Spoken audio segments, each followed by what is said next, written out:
Ask most people what a parable is, and you'll get the same answer. A little story with a moral at the end, a nice tale about a farmer or a shepherd, and then a lesson you're supposed to take home. Here's a parable. Can the blind guide the blind? Won't they both fall into a pit? That's it. That's the whole thing. Luke chapter 6, verse 39. And the sentence right before it says, He spoke a parable to them. One line. No farmer. No moral tacked on the end. Just a question, hanging there. Here's another one. Jesus has been accused of casting out demons by the power of Satan, and Mark says he summoned his accusers and answered them in parables. And the answer is, how can Satan cast out Satan? That's not a story. That's an argument. And Mark chapter 3 calls it a parable. So the word doesn't mean what we think it means. It's the Greek word parable, standing in for a Hebrew word, mashal, and a mashal is anything you throw down beside something else to show what it's like. A riddle, a proverb, an insult, a story. The whole family of ways you say a thing sideways instead of straight. And once you know that, a question opens up that most of us never ask. If Jesus could say things straight, and he obviously could, why did he spend so much of his ministry saying them sideways? He was asked that. To his face, by the men closest to him. And his answer is one of the hardest sentences in the Gospels. Mark sets the scene carefully. Jesus has been teaching a crowd so large he's had to get into a boat and push out from the shore. He tells them about a farmer scattering seed. Then the crowd goes home. And Mark says, when he was alone, those who were around him with the 12 asked him about the parables. Matthew makes the question sharper. Why do you speak to them in parables?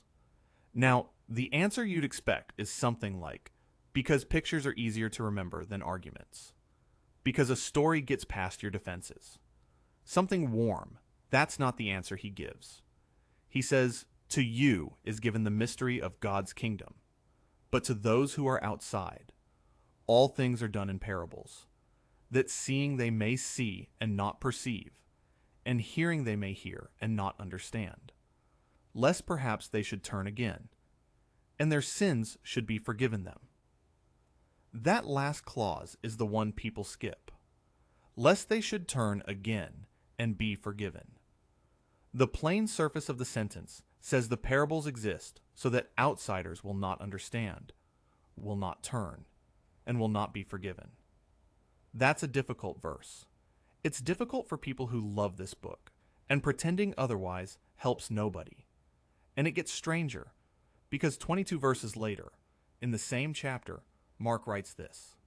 With many such parables, he spoke the word to them, as they were able to hear it. As they were able to hear it. That's the opposite. That's a teacher meeting people where they are, pitching the lesson to what the room can take. One chapter, 2 sentences. They don't obviously agree, and that disagreement is the door into everything Jesus ever told. The first is concealment. The parables really do harden the people outside. When Jesus says seeing they may see and not perceive, he's quoting Isaiah chapter 6. That's a scene 700 years earlier, where a prophet volunteers for the job, and God tells him before he starts that the nation is not going to listen, and that his preaching will only harden them further. Isaiah's commission is failure, announced up front. Matthew makes the quotation explicit, so there's no mistaking which passage is being reached for.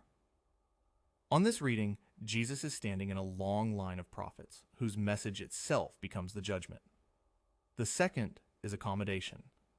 Take Mark's other sentence at face value, as they were able to hear it, and the picture flips.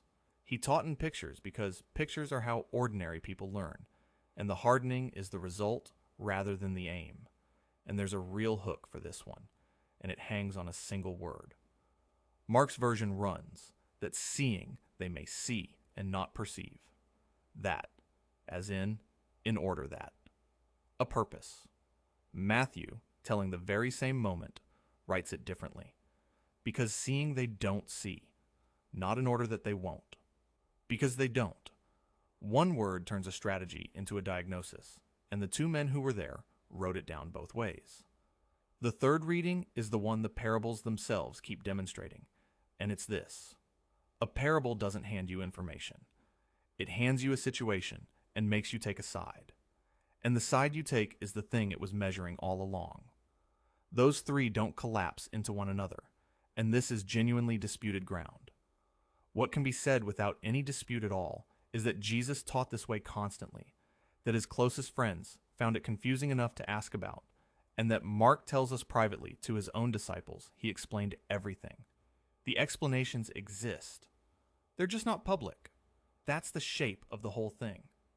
Which raises the obvious question of how many of these things there are, and the answer to that is strange in its own right.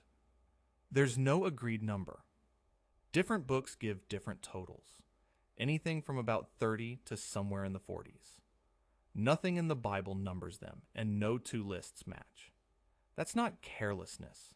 It's three real decisions, and every one of them changes the total.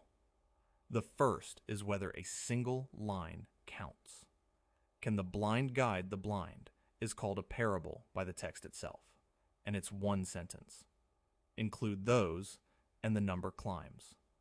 The second is whether a story told 3 times is one parable or 3. The farmer scattering seed is in Matthew, in Mark, and in Luke. Counting the tellings inflates the list. Counting the stories shrinks it. The third is John. John's gospel doesn't work like the other 3. He has the good shepherd and he has the vine, which certainly feel like parables. The Greek word behind them is a different one from the word Matthew, Mark, and Luke use, which is why some lists leave them out. Most English Bibles still translate it as parable, so if you go and look, you'll see the word there. So there's no number to give you, and the reason there's no number is more interesting than any number would have been. These weren't filed. Nobody in the first century was keeping a list.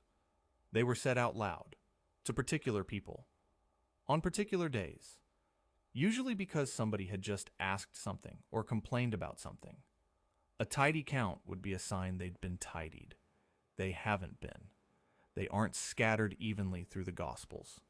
They come in waves, and each wave has a job. The first wave is by the sea, in Matthew chapter 13 and Mark chapter 4. And every one of them is about growth. Something small and unpromising in the ground, and what it becomes. The first one is the longest, and it's the only one in the chapter he stops and takes apart line by line. A farmer goes out to sow. He's not planting in tidy rows. He's broadcasting by hand across a field, crossed by footpaths and studded with limestone, so the seed lands everywhere. Some falls on the beaten path, and the birds take it. Some falls on thin soil over rock, springs up fast because the ground is shallow and warm, then burns off the moment the sun is high. Some falls among thorns and gets choked. And some falls on good earth and comes up 30, 60, 100 times over. Then he stops talking, and he says, "He who has ears to hear, let him hear." Nobody understands it. That's not a guess. It's in the text.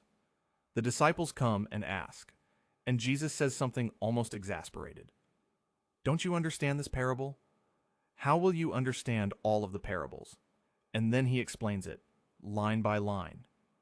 The seed is the word. The path is the person who hears and loses it immediately. The rocky ground is the person who receives it with joy and has no root, so trouble finishes them. The thorns are worry and money. The good earth hears, holds on, and produces. Which means the very first parable is a parable about how people respond to parables. 4 soils, 4 kinds of listener, and the story is quietly asking which one is sitting there, listening to it. The rest of that wave comes fast. A man sows good seed, and an enemy sows weeds among it in the night, and the owner refuses to let his workers pull them, because the roots are tangled and you'd tear up the wheat with them. A mustard seed, the smallest thing in the gardener's hand, becomes a shrub the birds nest in. A woman takes yeast and hides it in 3 measures of meal, which is something like 50 pounds of flour, enough bread for 100 people, and every bit of it rises. A man finds treasure buried in a field and sells everything he owns in joy to buy that field. A merchant who has spent his life handling fine pearls finds one and does the same. A dragnet comes up full of everything the sea had in it, and the sorting happens on the beach afterwards. There's a detail in how those are worded that tells you something about the man writing them down. Matthew keeps saying, the kingdom of heaven. Mark and Luke, telling the same stories, say the kingdom of God. Matthew uses the heaven version more than 30 times. Mark never uses it once and says God's kingdom 15 times. Luke never uses it either and says God's kingdom more than 30. It isn't a different kingdom. Devout Jews in that period treated God's own name as too holy to say out loud and reached for a substitute instead. Matthew's writing for readers raised that way, so he says heaven, and every one of them knows exactly who he means. Same kingdom, different manners. And Mark has one nobody else records. A man scatters seed and then goes to bed. He sleeps and rises, night and day, and the seed springs up and grows. And Mark says, though he doesn't know how, the earth bears fruit by itself.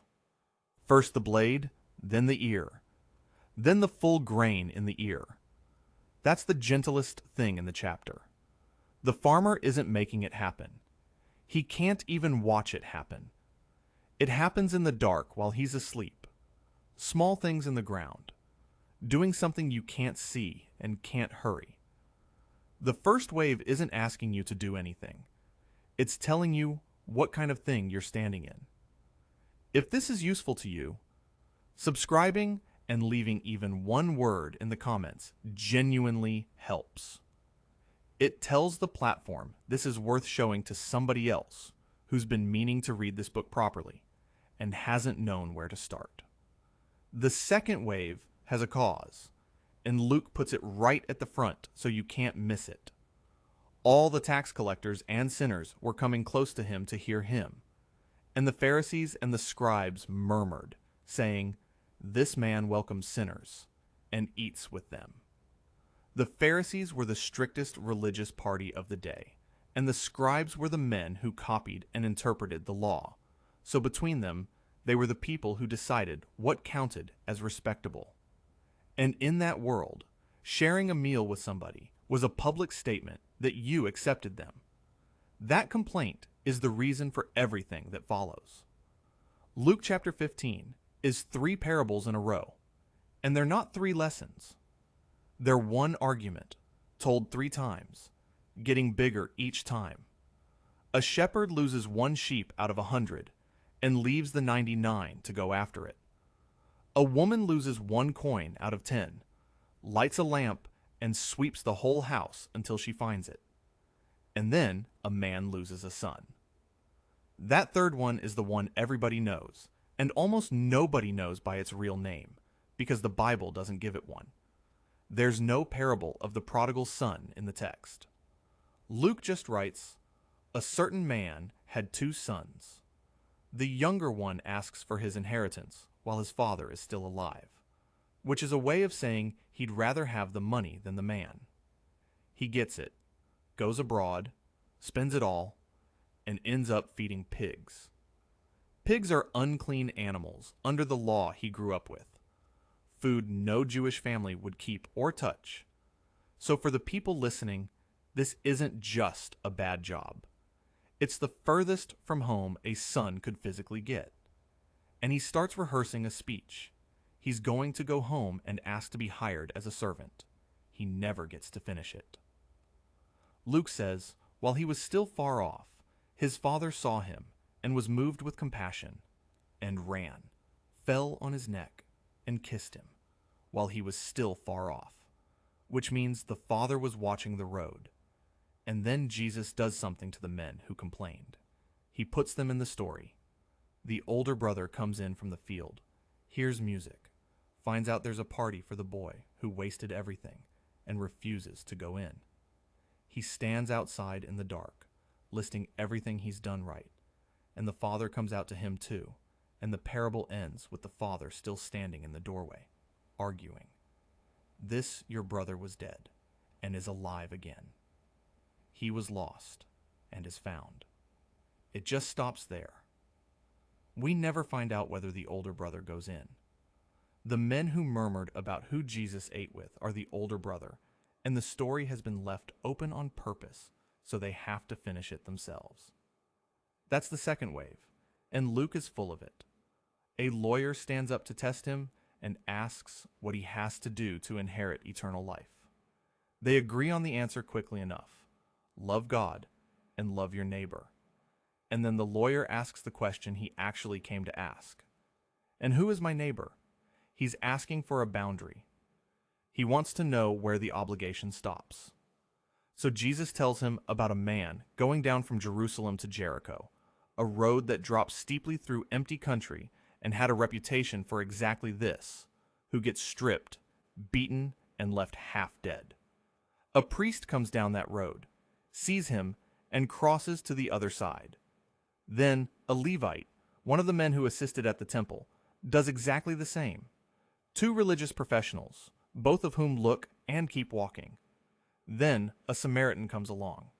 Samaritans and Jews had been at odds for centuries over whose ancestry was pure and which mountain God had chosen to be worshipped on.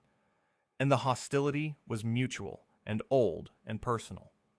If you'd asked that lawyer to name the people furthest outside his obligations, this is who he'd have said. And he's the one who stops. He bandages the wounds, puts the man on his own animal, walks him to an inn, and pays the innkeeper to look after him with a promise to cover anything more it costs. Then Jesus hands the question back. Which of these three seemed to be a neighbor to him who fell among the robbers? And the lawyer can't even say the word Samaritan. He says, "He who showed mercy on him." He came asking where the line was, and he left having named a man he despised as the example. The parable didn't answer his question. It dismantled it. A rich man with a bumper harvest decides to build bigger barns and take life easy. And God says, "You foolish one, tonight your soul is required of you." A man throws a great banquet, and every respectable guest sends an excuse. So the invitation goes out to the streets. A rich man ignores a beggar named Lazarus at his own gate his whole life, and the story ends with a line that lands like a stone. If they don't listen to Moses and the prophets, neither will they be persuaded if one rises from the dead. And two men go up to the temple to pray. One of them lists his qualifications. The other won't lift his eyes and beats his chest and says, "God, be merciful to me, a sinner." Jesus says the second man went home justified, and the first one didn't. Justified is a courtroom word. It means the verdict came back in your favor. The man with nothing to show for himself is the one who walks out cleared. The first wave was about what the kingdom is like.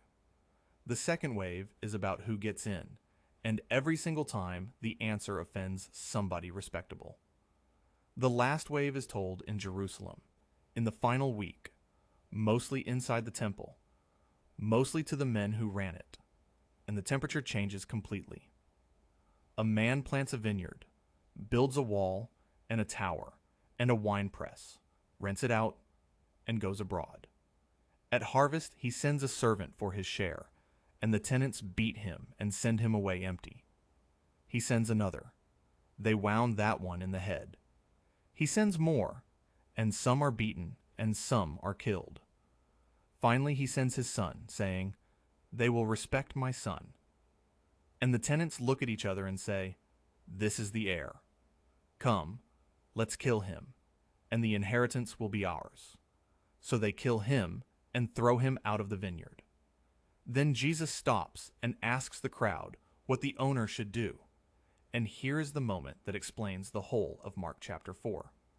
Mark writes, "They tried to seize him, but they feared the multitude, for they perceived that he spoke the parable against them." Matthew says it just as plainly. When the chief priests and the Pharisees heard his parables, they perceived that he spoke about them. They understood it perfectly. Whatever else the parables were doing, they were not hiding the meaning from the people it was aimed at. Those men got it immediately, and the getting of it is precisely what made them dangerous. The rest of the final wave sits under the same sky. A man has two sons and asks them both to work. One says no and goes. One says yes and doesn't. And Jesus asks which one did his father's will. A king throws a wedding feast, and the invited guests won't come. 10 young women wait through the night for a bridegroom who is late, and 5 have brought extra oil and 5 haven't, and the door closes. A master leaves 3 servants, different amounts of money, and comes back to settle accounts, and the one who buried his share and kept it safe is the one who's condemned. And at the very end, a king separates people the way a shepherd separates sheep from goats, and the dividing line turns out to be food, water, clothes, and prison visits. Because you did it to one of the least of these, my brothers, you did it to me. The sequence has traveled a long way. It started with a man scattering seed and not knowing how it grew. It ends with an owner back from a journey, going through the books. They get less comfortable as they go, and that's not an accident. That's the argument. The parables are not a bag of moral tales that happen to be bound together. They're one long argument delivered in order, and the order is the point. But the thing they all do, the answer to the question the disciples asked in the boat, is stranger and simpler than a lesson. A parable puts you inside a situation before you've worked out whose side you're on. You hear about a farmhand tearing up weeds, and you have an opinion before you know it's about you. You hear about a man throwing a party for a son who wasted his money, and something in you either sings or objects, and whichever one it is, that was the measurement. You hear about tenants killing an heir, and you answer the owner's question out loud, and the answer is your own verdict on yourself. That's why the same story can leave one person amused and another person changed. It isn't giving out information that some people happen to catch and others miss. It's holding up something ordinary, a field, a coin, a lamp, a wayward son, and letting your reaction tell you what you are, which makes that terrible sentence in Mark chapter 4 look different. Seeing they may see and not perceive. The parables don't withhold a fact from anyone. Every one of them is made of things a laborer in Galilee handled every day. What they withhold is the option of hearing it from a safe distance. You can decline to be in the story, and if you decline, there's nothing left for you but a nice tale about a farmer. And the chief priests prove it. They perceived that he spoke about them. Nothing was hidden. They saw it exactly and went out to arrange his death. So maybe the question worth carrying out of all this isn't which parable is your favorite. It's which one annoys you. Because that reaction is doing the same work in you that it did in a temple courtyard 2,000 years ago. A farmer scatters seed and doesn't know how it grows. A woman hides yeast in the flour, and the whole batch rises. A man finds treasure in a field and sells everything he owns in joy. A shepherd goes out after one animal. A woman sweeps a house by lamplight for 1 coin. A father runs down a road. An older brother stands outside a party in the dark. A tax collector won't lift his eyes. A door closes on 5 girls with empty lamps. A king says, "You did it to me." Not one of them is a moral with a story wrapped around it. Every one of them is a mirror with a field painted on it. And it started with a man in a boat, pushed out from a shore, telling a crowd about dirt. If you got something out of this, subscribing helps more than you'd think, and so does a comment, even 1 word. If you made it to the end, just say, "watched," because it tells the platform this is worth putting in front of somebody else. And if there's one person you know who has started this book 3 times and given up somewhere in the middle, send it to them. Pray for us while you're at it. And may the God who told the truth in fields and coins and wayward sons tell it to you in something ordinary this week, in a way you can't hear from a safe distance. God bless you.